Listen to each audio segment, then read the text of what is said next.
प्रणाम, मैं संजय कुमार। आज मैं बताने इस वीडियो में जा रहा हूँ प्रधानाध्यापक हेड मास्टर से उच्च माध्यमिक विद्यालय में नियुक्ति होती, जो क्राइटेरिया है जिसको लेकर आपके सबके सवाल हैं। आप लोग बहुत परेशान हैं, जबकि नियमावली पर विस्तार से मैंने क्लास किया था, लेकिन आज तय किया कि केवल इसी पार्ट को मैं बताऊं। तो क्लियर नियमावली में लिखा हुआ है, कहीं कोई कंफ्यूजन नहीं है, लेकिन फिर से समझिए। वह भारत का नागरिक हो, बिहार का निवासी हो। क्लियर है, नागरिक और निवासी में अंतर होता है। निवासी को डोमिसाइल बोला जाता है, नागरिक को सिटीजन। इतना बड़ा देश है, भारत में एकल नागरिकता की व्यवस्था है, कन्याकुमारी से कश्मीर तक और गुजरात से लेकर अरुणाचल तक हम सब भारत के लोग हैं, लेकिन फिर भी अलग अलग राज्य में रहते हैं, तो वहाँ के परमानेंट निवासी कहलाते हैं, डोमिसाइल। तो चूंकि ये टीचर वर्ग की ही नौकरी है, डायरेक्ट बाहर से रिक्रूटमेंट नहीं है, तो यहाँ पे प्रिविलेज दिया गया है कि जो टीचर वहाँ के हैं वही इसका फायदा उठाएं, जो बिहार के मूल निवासी हैं।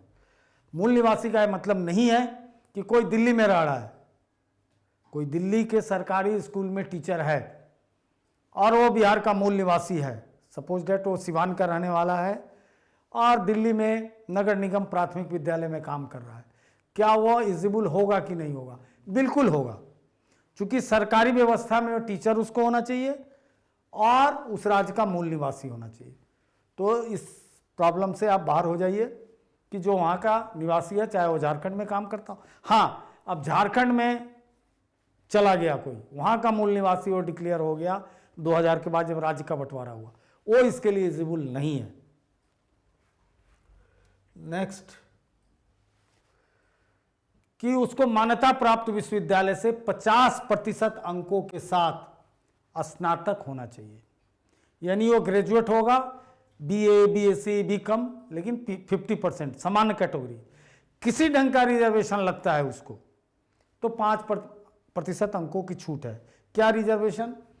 तो अनुसूचित जाति, जनजाति, अत्यंत पिछड़ा वर्ग, दिव्यांग, महिला या आर्थिक रूप से कमजोर वर्ग के लोग, यानी किसी भी रिजर्वेशन कैटेगरी का आदमी है तो 5% की छूट वो लेगा।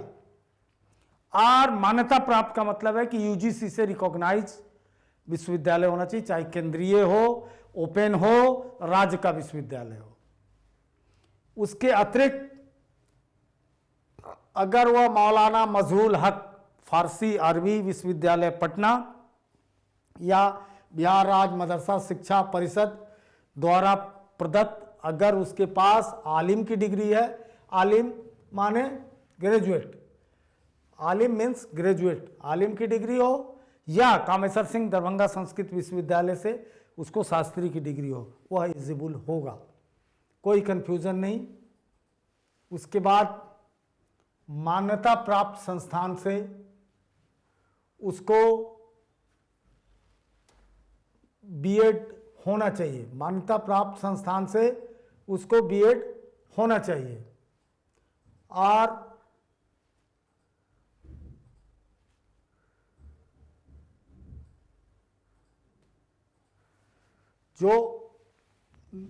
उसके बाद उसको बीएड होना चाहिए, किसी भी फॉर्मेट का, बीएड, बीएलएड या बीएड कई जगह 5 वर्षों का है, किसी भी रूप में वो बीएड होगा। अब जो मेन यहाँ पे अंतर है वो प्रधान शिक्षक और प्रधानाध्यापक में एक अंतर है। इसमें प्राइवेट स्कूल को भी शिक्षक को ये मौका देता है हेडमास्टर बनने के लिए, हेड टीचर में नहीं देता है, इसलिए बहुत लोग कंफ्यूज कर रहे हैं।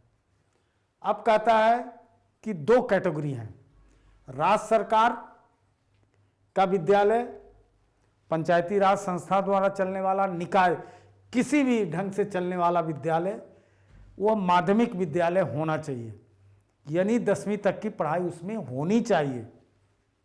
तो उसमें 10 वर्ष लगातार सेवा करने का अवसर उनको मिला होना चाहिए। कितने वर्षों तक? 10 वर्षों तक न्यूनतम। किसके लिए? तो माध्यमिक शिक्षक के रूप में, मतलब 10वीं तक के हाई स्कूल में, या सीबीएसई जो सेंट्रल बोर्ड है सेकेंडरी एजुकेशन का, आईसीएसई, एसईबी बिहार बोर्ड से परमानेंट एफिलिएटेड कोई स्कूल है तो 12 वर्ष लगातार सेवा, यानी कोई भी स्कूल हो, सरकारी प्राइवेट कुछ भी। तो सरकारी का तो अलग हो गया कि सरकारी टीचर के लिए अलग हो गया, और जिसको यहां से मान्यता मिला हुआ है उसका मैनेजमेंट कोई भी चला रहा हो, ट्रस्ट चला रहा हो, कोई व्यक्ति चला रहा हो, कोई मतलब नहीं, उसमें 12 वर्ष का लगातार सेवा का अनुभव चाहिए। किस पद पे? यानी वो हाई स्कूल लेवल पे 10-12 वर्षों से पढ़ा रहा हो।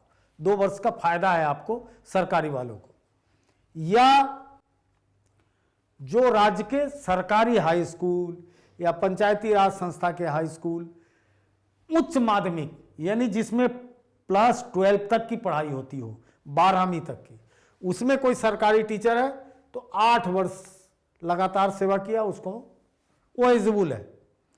ठीक इसके विपरीत जो 12 तक के प्राइवेट स्कूल है, निजी स्कूल है, लेकिन रिकॉग्नाइज्ड हैं, जिनको एप्लीकेशन दे रखा है सीबीएसई, आईसीएसई या बिहार बोर्ड, कोई भी दे रखा हो, उसका मैनेजमेंट कोई भी चलाता हो, उससे मतलब नहीं है, लेकिन उस पीजीटी को, पोस्ट ग्रेजुएट टीचर को, जो 12वीं तक पढ़ाता हो, 10 वर्ष लगातार सेवा का अनुभव चाहिए। क्लियर? फिर से एक बार समझिए, यानी आप 10वीं तक के स्कूल में हैं, सरकारी स्कूल में हैं किसी भी ढंग के, तो आपको 10 वर्ष की सेवा आपकी जरूरत है। यानी आप सरकारी स्कूल में हैं, 12वीं तक का स्कूल है, तो आपको 8 वर्ष की जरूरत है। ठीक विपरीत प्राइवेट स्कूल में है, वो स्कूल 10वीं तक का है, तो आपको 12 वर्षों की जरूरत है। ठीक उसके आगे यदि वो 12 तक का स्कूल है, प्राइवेट स्कूल है, तो 10 वर्षों की। और इस अवधि की गणना योगदान की तिथि अथवा परीक्षण अर्हता प्राप्त करने की तिथि जो बात की होगी उसी आधार पर होगा। इसमें भी वही बात है, क्योंकि मुकम्मल टीचर तो आप तभी कहलाएंगे ना जब आपकी नौकरी भी हो, उन्हीं के लिए, एक्सपीरियंस आदमी के लिए है ना, न्यूकमर के लिए नहीं है।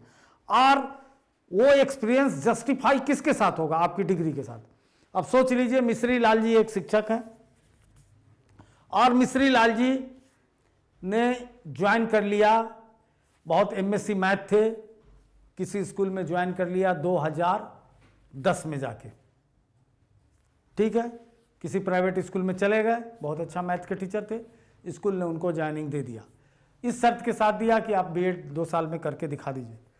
मिश्री लाल जी जुगाड़ भिड़ा के 2012 में वो बीएड किए जम्मू यूनिवर्सिटी से, 13 में उनकी डिग्री आ गई, 13 में वो पास कर गए। अब 22 में इसकी गणना होगी, तो 13 7 20, 7 2 9, मिश्री लाल जी उड़ गए, वो इसके योग्य नहीं हैं, वो फॉर्म नहीं भर सकते। ठीक इसके विपरीत एक बच्ची थी टॉफी, टॉफी ने क्या किया कि एक हाई स्कूल में वो बन गई कंप्यूटर शिक्षिका और साइंस पढ़ाने लगी 10वीं तक के स्कूल में। उसने ज्वाइन कर लिया 2008 में, उसको मौका मिल गया और 2010 में बीएड अपना कर ली। ठीक है, तो टॉफी को कितना समय मिल गया? 12 साल मिल गया। टॉफी एकदम इजिबल है, फटाफट वो टीचर बन सकती है, कर सकती है। तो यही खेल है, कृपया कंफ्यूज ना करें, ढंग से तैयारी करें। एज के बारे में इसमें एक फॉर्मेट है कि प्राइवेट स्कूल के लिए एज फिक्स कर दिया है। क्या फिक्स कर दिया है? तो न्यूनतम 31 वर्ष, अधिकतम 47 वर्ष। उसमें चूंकि प्राइवेट की गुंजाइश ही नहीं है प्रधान शिक्षक में, इसलिए एज कोई लफड़ा नहीं है। इसमें चूंकि प्राइवेट स्कूल से आ रहे हैं तो 47 के आप हो गए तो आपको 48 में प्रवेश कर गए, यू आर नॉट एलिजिबल। ये देखा जाएगा जिस दिन वैकेंसी आएगी। और 31 से भी छोटे हैं तो नहीं, आपके एक्सपीरियंस ही पूरा नहीं होगा। तो इस कैप के अंदर रख दिया। लेकिन सरकारी लोगों के लिए बाइंडिंग नहीं दिया गया, क्योंकि उनका खुद का एड बाइंडिंग के अंतर्गत है, वो उनके अंतर्गत एड बाइंडिंग के तहत ही वो बहाल हुए हैं, इसलिए उनके लिए न्यूनतम और अधिकतम की कोई बात नहीं, उनके लिए एक्सपीरियंस की बात है। यही बात है, इसी को लेकर आप लोग इतने परेशान होते हैं। फिर आपसे आग्रह कर रहा हूँ, नियमित क्लास चल चुके हैं, लगभग 20 क्लास हो गए गुरुवर। क्लास का फीडबैक अच्छा है, आप अपने मित्रों दोस्तों से पूछिए और मैं आशा करता हूं कि जल्दी से जल्दी आप लोग नियमित क्लास में आइए। तीसरी बात कि थोड़ा इंतज़ार कीजिए, बीपीएससी का नोटिफिकेशन आने दीजिए। थोड़ा बहुत अगर रेक्टिफिकेशन, हालांकि नहीं होना चाहिए, अगर एज को लेकर, एक्सपीरियंस को लेकर होता है तो उसको देख लीजिएगा, घबराइए नहीं। जय Hind. Contact email straightforwardclasses@gmail.com. Phone number 90130111749. WhatsApp 8800740094.